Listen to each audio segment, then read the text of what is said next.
Daniela Pereira, estou aqui. Eu acho que merecem uma salva de palmas, não?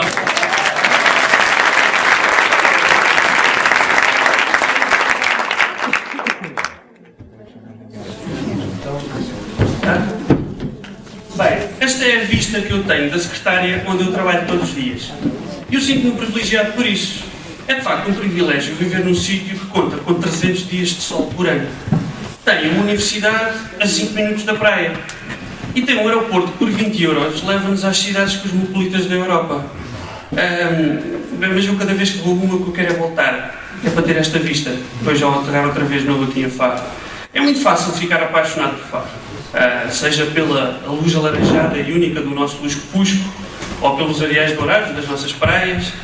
Enfim, aquelas coisas que só quem vive aqui é que sabe. E às vezes nós temos aqui para fora para darmos valor e termos falta daquilo que deixamos aqui. Bem, mas eu estou a falar daquelas coisas simples que nós vemos e que, como se costuma dizer, que nos enchem a vista. E essas coisas que nos dão satisfação só pelo olhar podem parecer muito simples, mas elas na realidade são o resultado de acontecimentos que estão interligados e que não são por acaso. Já Leonardo da Vinci dizia que a simplicidade é o último grau de sofisticação. Quando nós vamos ali ao castelo e estamos na esplanada a ver o pôr do sol enquanto bebemos um copo, aquilo na verdade é o resultado de umas explosões violentas de gás que emitem raios de luz que viajam a 300 milhões de metros por segundo.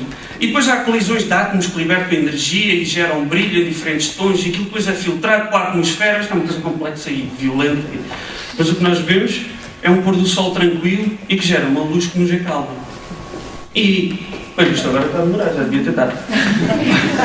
E o ecossistema que nos rodeia, a Ria Formosa, onde nós gostamos de ir passear e trazer de lá uns bons mariscos, também depende de uma série de fenómenos físicos e químicos, biológicos, e alguém há de saber explicar isto melhor do que eu, mas não são por acaso. Têm uma certa lógica, mas como isto funciona mais perto das pessoas, está a ficar mais estragado. Parece que onde há pessoas, tende a haver problemas. Eu vi isto na Guatemala. Eu amo aquele país. Tem as paisagens mais bonitas que os meus olhos já viram. Mas à exceção de duas localidades que são património da humanidade, um Gatical, que está aqui, e a outra é lá Antigua, o resto dos sítios onde há aglomerados humanos, entenda-se aldeias, vilas, cidades, são feios. São desorganizados, poluídos, sujos, alguns inseguros, têm problemas. Bem, o agrupamento de pessoas onde nós vivemos chama-se Faro, e Faro também tem problemas. Podemos começar pelas estradas. Qualquer dia começa a ser preciso ter um jeep para viver neste concelho, com tanto buraco que há. Principalmente ali na zona de Santa Bárbara. Sr. Presidente, faça favor. Mas isto é o que está à vista.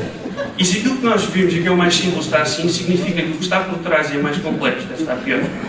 Eu vou tentar procurar alguns problemas que há neste concelho. E consultando a Câmara Municipal, a Carta Social e os censos do ano passado, pode-se ver que os problemas não são poucos, nem estão a diminuir. Por exemplo, o conceito de família está a ficar cada vez mais degradado. Isso depois dispara em problemas em todas as direções. Problemas na educação, na saúde, problemas económicos, e no governo, seja no local ou no central. Obviamente nem todos os problemas nos afetam a todos diretamente, mas se calhar afetam o vizinho do lado, que tem um buraco enorme no quintal e nós permanecemos imunes. A respeito de imunidade, uma vez ouvi alguém dizer: eu já pago os meus impostos, quem os recebe, que vá reciclar por mim e que resolva os problemas que há. Bem, se nós estamos à espera que o Estado está em crise, que a Câmara Municipal, coitada, está perto da falência, ou que as associações que não têm mãos a medir resolvam tudo, se calhar não acontece muito. Eu acho que a nossa ação pode ajudar muito e muito mais depressa. A iniciativa começa quando nós apanhamos um papel ou uma lata do chão para jogar fora. Ou quando, por exemplo, a vizinha do prédio, que é mãe solteira e precisa que alguém cuide do filho enquanto ela vai trabalhar, e a nossa família disponibiliza-se para isso.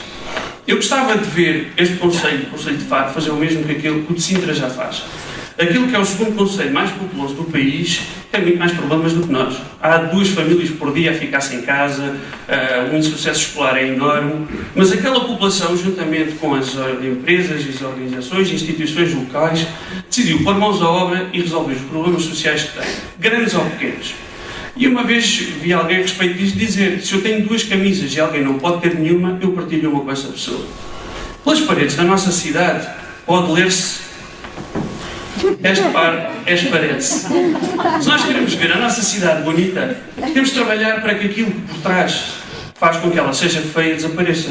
Ou que aquilo que impede algumas pessoas de desfrutarem da beleza da cidade também desapareça. E é quando se sofre problemas que se ganha compaixão genuína para com as outras pessoas que também os sofrem.